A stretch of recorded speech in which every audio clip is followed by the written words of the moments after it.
A história do ônibus no Rio de Janeiro teve início no século XIX, em 1817, quando um decreto real ordenou que se iniciasse o serviço de transporte com diligências, passando pela independência do Brasil em 1822, enquanto que a cidade do Rio de Janeiro passava dos 110 mil habitantes, através do Tilbury, veículos movidos a tração animal em 1868 e com a chegada dos bondes e, por fim, nos ônibus movidos a combustão. E os primeiros modelos de 1908 só se tornaram populares após a Segunda Guerra Mundial. De acordo com o decreto real, a linha de diligências ligando o Palácio Imperial da Quinta da Boa Vista ao arrabalde de Porto Santa Cruz é inaugurado, mas logo depois, em 1822, com o fim da monarquia, a cidade recebeu uma frota de Tilburys, que eram carruagens leves com um cocheiro e um passageiro apenas. Em 1837, surgiu os ônibus de tração animal, que faziam a linha Rócio Grande Praia de Botafogo, e eles eram todos importados da França, pintados de vermelho, tinham a capacidade para transportar de 20 a 24 passageiros. A cidade, em 1838, contava com mais de 130 mil habitantes e necessitava de uma nova rede de transporte, contando com 4 carros de 2 pavimentos, com linhas ligando a Praça Tiradentes a Botafogo, Laranjeiras, Engenho Velho, Rio Comprido, Andaraí, São Cristóvão e a Rua Nova do Imperador, que hoje é conhecida como Marise Barros. Em 1846 surgiram as gôndolas, veículos mais leves e rápidos que os antigos ônibus de tração animal, com 2 pavimentos. A primeira linha ligava o Largo do Moura à atual Cidade Nova, com uma desta quantia de 6 vinténs a passagem, e acabaram caindo em desuso em 1864 com o surgimento dos bondes. Em 1849, a cidade já ultrapassava a marca dos 260 mil habitantes. Os ônibus de tração animal caem em desuso em 1868 e, devido à concorrência com as linhas de bondes, acabaram sendo vendidos para a Companhia Jardim Botânico em 1882. Em julho de 1906, durante a administração de Pereira Passos, foi decretado que todos os veículos de transporte coletivo e de cargas que trafegassem no então Distrito Federal, Rio de Janeiro, seriam isentos de impostos. Surgiu então a primeira linha de ônibus motorizado na França pela Compagnie Générale de Ônibus de Paris. Após 2 anos, em 1908, surge a primeira linha de ônibus movida a combustão no Brasil, ligando o Passeio Público à Praça Mauá. 2 anos depois, a população já ultrapassava a marca de 900 mil habitantes, fazendo assim cair em desuso os veículos de tração animal no dia 26 de março desse mesmo ano. O ônibus motorizado prosperou, aumentando as linhas de transporte. Em 1918, por iniciativa do inglês H.L. Wheatley, passaram a circular bondes elétricos. No início de 1920, a cidade já passa de 1.100.000 habitantes. Os ônibus motorizados são aperfeiçoados, permitindo assim uma maior concorrência com os bondes elétricos. Mas só no fim da década de 1920 é que os ônibus a combustão começam a ser mais solicitados pelas companhias de transporte. Porém, no fim de 1930, eles já faziam apenas 5% das viagens diárias no Rio de Janeiro. Em 1931, o Grupo Light tinha apenas 6 empresas concorrentes, totalizando todas um total de 82 carros contra uma frota de 146 carros do Grupo Light. O tráfego de ônibus motorizados chegou a ser proibido na Avenida Central e hoje a Avenida Rio Branco, durante os horários de pico, visando diminuir os engarrafamentos naquela região.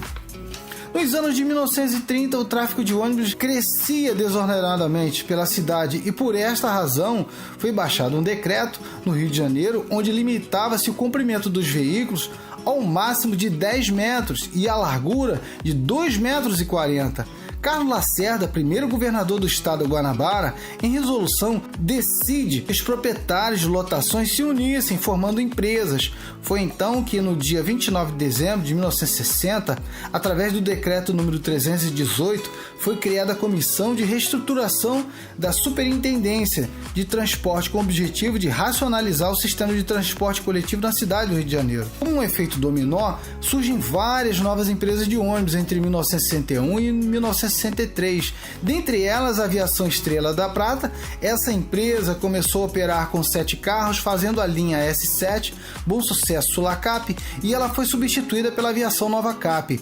A Autoviação Tijuca, que até então operava com lotações, adquire 10 carros para compor a linha C31 e C32, ligando os bairros da Usina e São Cristóvão, tornando-se a primeira empresa de lotação a ser legalmente constituída.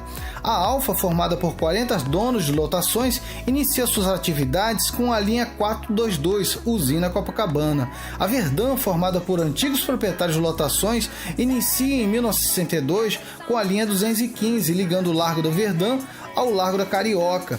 Em agosto de 1962, o Departamento de Concessões da Guanabara organiza nova regulamentação, visando tornar mais disciplinado o serviço de transporte coletivo.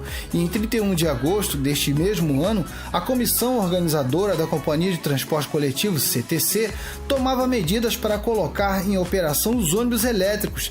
E em 3 de setembro foi inaugurada a primeira linha de trolleybus, ônibus elétricos, que ligava o terminal Erasmo Braga à Avenida Rui Barbosa, no bairro do Flamengo. No início de outubro, por meio da Lei número 196, o governador do estado, Carlos Lacerda, obteve autorização para fundar a Companhia de Transporte Coletivo do Estado da Guanabara, a CTCGB, que passou a operar as linhas com ônibus elétricos, além de também incorporar os serviços de transportes operados pelo Grupo Light. Em 1963, ocorrem novas reformas no sistema de transporte coletivo do Rio de Janeiro. Publicado em 19 de janeiro, o decreto número 1507 determina que o ônibus passa a ser o único veículo admitido no sistema de transporte coletivos. Os veículos tipo autolotação e micro-ônibus começam a ser extintos de forma gradativa. Com o fim das empresas de lotações, surgem novas empresas de ônibus, e muitas delas formadas por antigos proprietários de lotações. Em 21 de maio ocorre a desmantelação dos bondes da Zona Sul do Rio de Janeiro, e em 13 de agosto, por meio do decreto número 45, são aprovadas as diretrizes básicas do sistema de transporte coletivo do estado da Guanabara, e entre elas a extinção gradativa das lotações e imediata adoção de um novo sistema de numeração das linhas. Os trens urbanos não sofreram alterações em suas tarifas, e apenas as dos ônibus terem sido as mudanças monetárias. E em 1964 houve a consolidação das alterações feitas no ano anterior, como por exemplo a numeração das linhas de ônibus, que obrigatoriamente do uso da capelinha na frente dos ônibus para a devida identificação das linhas. A partir de 1º de março deste mesmo ano, não mais existiam autolotações nem micro-ônibus na Zona Sul Carioca. Pelo menos 7 linhas de ligação Centro-Zona Sul Carioca sofreram substituição das lotações pelos ônibus. 4 linhas diametrais, 14 linhas de deslocamentos locais da Zona Sul e 2 extintas da Zona Sul e 3 linhas paralisadas temporariamente. Surgiram 18 novas linhas feitas pelas lotações na Zona Norte.